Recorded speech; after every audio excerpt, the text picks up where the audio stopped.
তুলতে দিও না।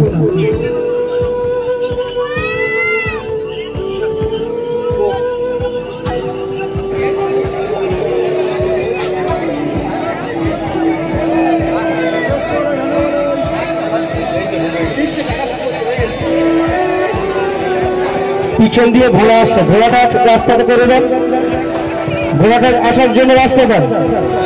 যে সমস্ত ঘোড়া এখনো আমাদের স্টেজের সামনে এসে উপস্থিত হননি, আজকে যারা উপস্থিত আছেন, অংশগ্রহণ করেছিলেন ঘোড়ার মেলা, ঘোড়ার খেলায়, আপনারা আমাদের এই শব্দযন্ত্রের প্রতিধ্বনি যদি শুনতে পান, আপনারা সময় বিলম্ব করবেন না।